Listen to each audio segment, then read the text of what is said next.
Auzubillahi minash-shaytanir-rajim. Bismillahir-rahmanir-rahim. Assalamu alaikum students. Hope you all are fine. In previous lecture we complete the exercise number 1.3 and I gave you homework to complete the review exercise and question 2 and 3. 2 is just definitions and third is to solve it, to write subsets, to write power sets and verify De Morgan law. Hope you complete your homework. मैंने आपको कहा था कि मैं review का जो question number 1 यानी MCQs है वो मैं करवाऊंगी और उसके बाद हम नेक्स्ट चैप्टर स्टार्ट करेंगे. तो अब हम इसका पहले हम क्वेश्चन नंबर 1 स्टार्ट करते हैं. Question statement 1 is if A is not a member of the set A then symbolically it is denoted by.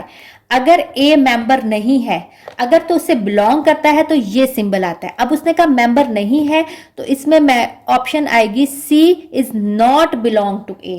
A is not belong to A. Which of the following is not a set? 1 2 3 A option is set, B is set, C is set and D हमने पढ़ा था set की definition में कि कोई भी element repeat नहीं होता. तो डी में देखें 2 2 दफा है, इसका मतलब ये सेट नहीं है. The number of the subset of the set 0. 0 के कितने सबसेट होंगे?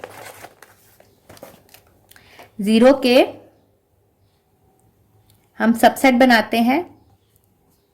कितने सबसेट होंगे? एम्प्टी और 0. कितने सबसेट बने? 2. तो इसका मतलब है इसका आंसर है 2. A set consisting of all subset of the set A is called. ऐसा सेट देखें जिसमें तमाम सबसेट हों. तो सेट के फॉर्म में हम सिर्फ पावर सेट को लिखते हैं. तो पावर सेट एक ऐसा सेट है जिसमें तमाम सबसेट मौजूद है. तो इसलिए हम पावर सेट के शुरू में भी एक ब्रैकेट लगाते हैं और एंड में भी. तो इसका आंसर है power set. For 3 sets A, B and C, A union B union C is equal to, आपको पता है ये लॉ है एसोसिएटिव लॉ ऑफ यूनियन. तो A union B union C बराबर हो जाएगा A union B union C के. Option C. For any 2 sets A and B, A minus B complement is equal to. अगर आप A माइनस बी का complement लेते हैं तो ये किसके इक्वल आएगा? इसको हमें सॉल्व करके देखना पड़ेगा. ये इसका 6 पार्ट है. वो कहता है कि A minus B complement, A minus B complement. अब मैं कहती हूं कि लेट हमारे पास A सेट में है 1 2 3 और B है 2 3 4. सबसे पहले हम A माइनस बी कॉम्प्लीमेंट लेंगे. A माइनस बी कॉम्प्लीमेंट में पहले क्या लेंगे? हम पहले लेंगे B complement. B complement mean universal में से B को माइनस करना. और यूनिवर्सल सेट क्या होगा? जिसमें तमाम सेट्स होते हैं. यस, तो यूनिवर्सल में से B को माइनस करें. यूनिवर्सल 1 2 3 4 5. ये मैं सिर्फ आपको समझाने के लिए कर रही हूं. और B है 2 3 4. यूनिवर्सल के वो एलिमेंट्स जो B में नहीं है, यानी U में से B को माइनस करें तो क्या बचेगा? 1 और 5. अब A माइनस बी कॉम्प्लीमेंट लेना है. A में से सेट ही लिख देते हैं. A है 2 3 में से B कॉम्प्लीमेंट को माइनस कर देते हैं, यानी A के वो एलिमेंट जो B में मौजूद नहीं है. तो वो क्या है? 2 और 3. ठीक है, ये आ गया आपके पास आंसर. अब हमें इस तरह ऑप्शन में से नहीं पता चल रहा कि इसकी करेक्ट ऑप्शन कौन सी होगी. तो हम बारी बारी इसको वेरीफाई करते हैं कि इसमें से कौन सी ऑप्शन ठीक होगी. ये आपके पास A माइनस बी कॉम्प्लीमेंट आ गया. अब हम इसका ऑप्शन A चेक करते हैं जो कि क्या है? A intersection B complement. B complement हम निकाल चुके हैं, उसके साथ इंटरसेक्शन ले लेते हैं. A क्या है आपके पास? 1 2 3 इंटरसेक्शन B कॉम्प्लीमेंट क्या है? 1 5. अब इन दोनों में कॉमन क्या आया? 1. तो ये दोनों तो सेम नहीं है, इसका मतलब ये ऑप्शन क्या है? गलत. अब आते हैं B ऑप्शन पे. A complement intersection B. अब हमें इसके लिए A कॉम्प्लीमेंट निकालना पड़ेगा, यानी यूनिवर्सल में से ए को माइनस करना पड़ेगा। यूनिवर्सल क्या था, 1 2 3 4 5 माइनस ए 1 2 3, माइनस करें इसके वो एलिमेंट जो उधर नहीं है तो 4 और 5। अब ए कॉम्प्लीमेंट का इंटरसेक्शन लेना है बी से। ए कॉम्प्लीमेंट क्या आया 4 5, इंटरसेक्शन बी क्या था 2 3 4, तो इंटरसेक्शन क्या आया एम्प्टी, तो इसका मतलब बी ऑप्शन भी करेक्ट नहीं है। अब हम आते हैं सी ऑप्शन पे।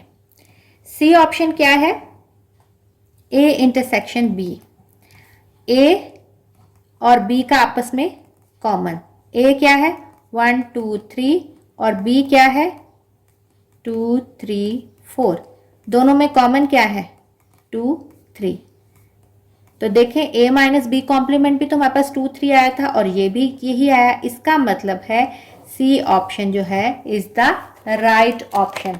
तो इसका ऑप्शन क्या आएगा सी। आप लोग इसका डी जो है ए यूनियन बी वो भी चेक करके देख सकते हैं, कहते हैं तो ये मैं आपको डी ऑप्शन भी चेक कर देती हूं। आपको पता है यूनियन लेंगे, यूनियन तो ये तो बन जाएगा 1 2 3 4 जो कि इसके इक्वल नहीं है, तो डी ऑप्शन भी राइट ऑप्शन नहीं है। अब हम आते हैं 7 पार्ट पे।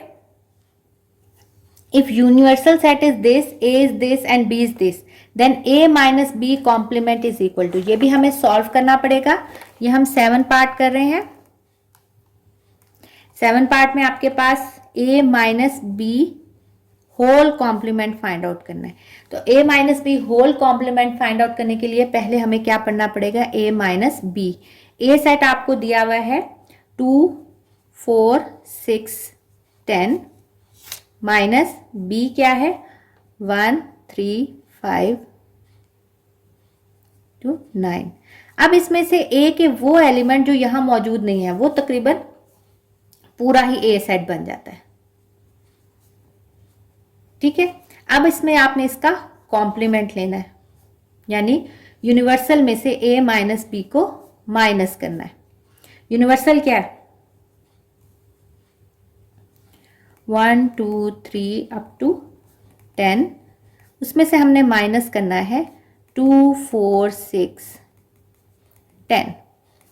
अब इसके वो एलिमेंट यूनिवर्सल के जो इसमें मौजूद नहीं है वो क्या है 1 3 5 7 9। तो वो कहता है ये किसके इक्वल हुआ। अगर आप गौर से देखें 1 3 5 7 9 ये कौन सा सेट है, ये बी सेट है। इसका मतलब है ए माइनस बी का होल कॉम्प्लीमेंट किसके बराबर होगा बी सेट के, तो इसका ऑप्शन आएगा बी ऑप्शन। 8 पार्ट है। If power set of A is equal to this then set A का सेट क्या होगा, पावर सेट में क्या है फाइ ए, ये इसके सबसेट्स है। तो जो आखिरी सेट होता है वो पूरा सेट होता है। इसका मतलब ए सेट जो है वो क्या होगा A B. If phi is an empty set then phi complement का complement is equal to,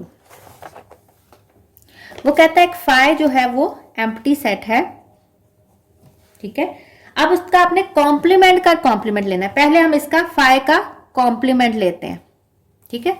complement universal set से लेते हैं तो यूनिवर्सल हम कुछ भी कर सकते हैं 1 2 3 अप टू 10। अब फाइ का कॉम्प्लीमेंट मतलब यूनिवर्सल में से फाइ को माइनस करना, यानी 1 2 3 में से ये पूरा जो सेट है इसमें से फाइ को माइनस करना, यानी ऐसे एलिमेंट जो फाइ में मौजूद ना हो। तो ये सारे एलिमेंट्स ही फाइ में मौजूद नहीं है, ये आ गया फाइ का कॉम्प्लीमेंट यानी u माइनस फाइ। अब इसका आगे फर्दर कॉम्प्लीमेंट लेना है, यानी फाइ कॉम्प्लीमेंट का कॉम्प्लीमेंट, यानी यूनिवर्सल में से फाइ कॉम्प्लीमेंट को माइनस करना है। यूनिवर्सल क्या है 1 2 3 अप टू 10 और फाइ कॉम्प्लीमेंट क्या है 1 2 3 अप टू 10। अब इसमें से जब पूरा ये माइनस हो जाएगा तो आंसर क्या आ जाएगा फाइ। तो फाइ कॉम्प्लीमेंट का कॉम्प्लीमेंट किसके बराबर हो गया 5 के। तो ये आपके पास ऑप्शन जो है वो है सी ऑप्शन। तो इसका मतलब है 5 कॉम्प्लीमेंट का कॉम्प्लीमेंट जो है वो 5 के बराबर है। इस तरह आपका चैप्टर नंबर 1 जो है वो खत्म हो गया।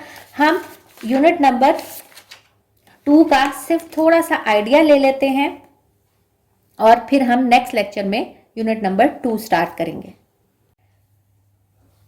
सबसे पहले हम रैशनल नंबर्स की डेफिनेशन देखते हैं। रैशनल नंबर क्या होते हैं आप लोगों को ऑलरेडी पता है, वो नंबर्स जिनको हम p बाय क्यू की फॉर्म में रिप्रेजेंट कर सकते हैं। ठीक है, the numbers which can be express in the form of p by q is called rational numbers. और अगर डेसिमल फ्रैक्शंस की बात करें कि डेसिमल में ऐसे numbers whose decimal representation is terminating and recurring, यहां लिखा हुआ है, ये तो इरेशनल किया ना, तो इसमें क्या होगा, टर्मिनेटिंग एंड रिकरिंग। तो जिसमें टर्मिनेटिंग और रिकरिंग हो डेसिमल फ्रैक्शन, या जिनको आप p बाय क्यू की फॉर्म में लिख ले, उनको हम क्या कहते हैं, रैशनल नंबर्स। फर्ज करें ये 2/3, ये p बाय क्यू की फॉर्म में लिखा है, ये √9, ये भी p बाय क्यू की फॉर्म में लिखा गया। क्यों? क्योंकि जिसके नीचे कुछ नहीं होता तो हम कहते हैं उसके नीचे 1 है, तो ये p बाय क्यू की फॉर्म में है। और अगर √9 को आप सॉल्व करें तो आपको पता है इसका आंसर आता है 3, जो कि एक रैशनल नंबर है। इस तरह -7/9, इसको भी अंडर रूट खोलें तो 4/5 बनता है, 6/11, √5 का अगर आप कैलकुलेटर पर अंडर रूट लेते हैं तो इसका आंसर जो है वो एक टर्मिनेटिंग या रिकरिंग में आता है।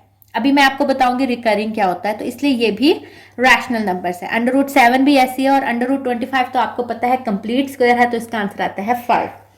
अब आते हैं इरेशनल, इसको opposite, the numbers which can not be written in the form of p by q where p, q and belongs to z and q is not equal to 0, क्योंकि q कभी भी 0 के इक्वल नहीं हो सकता, क्योंकि q 0 हो जाएगा तो ये इन्फिनिटी हो जाएगा, और इन्फिनिटी जो है वो कोई नंबर नहीं होता।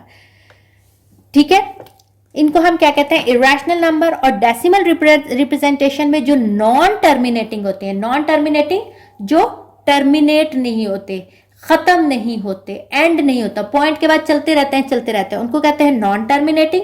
और नॉन रिकरिंग, रिकरिंग का लफ्ज निकला है अक्कर से, बार बार होना। नॉन रिकरिंग जिसमें कोई डिजिट बार बार रिपीट ना हो, उसको हम कहते हैं नॉन रिकरिंग।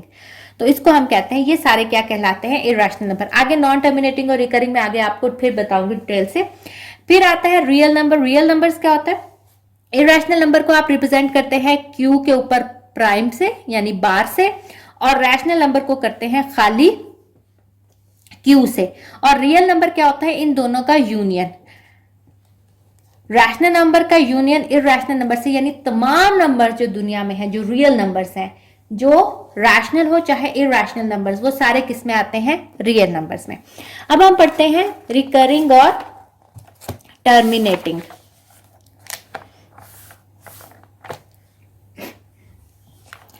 टर्मिनेटिंग फ्रैक्शन क्या होती है, मैंने अभी बताया, जो टर्मिनेट हो जाती हैं, एंड हो जाती हैं। जैसे कि 9 का अंडर रूट 9 को 4 से डिवाइड किया, अंडर रूट नहीं है, 9/4। आपने इसको फ्रैक्शन को डेसिमल में करना है, आपने इसको डिवाइड किया, आंसर क्या आया 2.25, एंड में 0 यानी टर्मिनेट हो गया। इसका मतलब ये 9/4 जो है वो रैशनल फ्रैक्शन है। रैशनल नंबर क्या था, जो टर्मिनेट हो जाए या रिकरिंग। अभी मैंने आपको टर्मिनेट का बताया, टर्मिनेट किस में आता है, रैशनल में। नॉन टर्मिनेटिंग वो होते हैं जो चलते रहते हैं, जैसे कि 1/9, अगर आप इसको डिवाइड करें तो ये चलता रहेगा 0.11111111, देखें एंड में ये 1, फिर 0, फिर 1, ये चलता रह रहा है। लेकिन ये क्या है, नॉन टर्मिनेटिंग। लेकिन साथ ही ये रिपीट हो रहा है, यानी रीअक्कर हो रहा है, रिकरिंग होता है। रिपीटिंग, रिकरिंग एक ही वर्ड है, रिकरिंग बार बार होना, रिपीट भी बार बार होना। तो ये नॉन टर्मिनेटिंग तो है, लेकिन साथ ही साथ रीअक्करिंग है, रिपीटिंग है, इसलिए ये भी कौन सा नंबर है, रैशनल नंबर है। अब अगर ये 9/7 को देखें, इसको आप डिवाइड करें तो देखें चलता रह रहा है, लेकिन देखें इसमें कोई भी पैटर्न या कोई भी ब्लॉक या कोई भी डिजिट रिपीट नहीं हो रहा, इसका मतलब है ये 9/7 जो है वो नॉन टर्मिनेटिंग भी है और नॉन रिपीटिंग भी है, यानी नॉन रिकरिंग भी है। ठीक है, यहां आपको नीचे नोट दैट में उसने लिखा हुआ है the decimals which are non terminating and non repeating are called irrational numbers. मैंने भी आपको पीछे बताया ऐसे नंबर जो टर्मिनेट भी नहीं होते और उनमें कोई चीज रिपीट भी नहीं होती, उनको हम क्या कहते हैं, इरैशनल नंबर्स। और रिपीट होने का मतलब ये नहीं है कि जरूरी नहीं है कि ये इसी तरह रिपीट होता रहे, रिपीट होने में बाज दफा ब्लॉक्स की सूरत में भी रिपीट होता है। ये हम आगे जो है जब एक्सरसाइज करेंगे तो इसको हम डिटेल से पढ़ेंगे। ठीक है, इंशाल्लाह नेक्स्ट लेक्चर में हम 2.1 स्टार्ट करेंगे। होप कि आप लोग ने 1 रिव्यू जो है वो कंप्लीट कर ली होगी, अगर नहीं की तो आप लोग कंप्लीट करें और स्कूल में उसको सबमिट करवाएं। ओके स्टूडेंट्स, टेक केयर, अल्लाह हाफिज।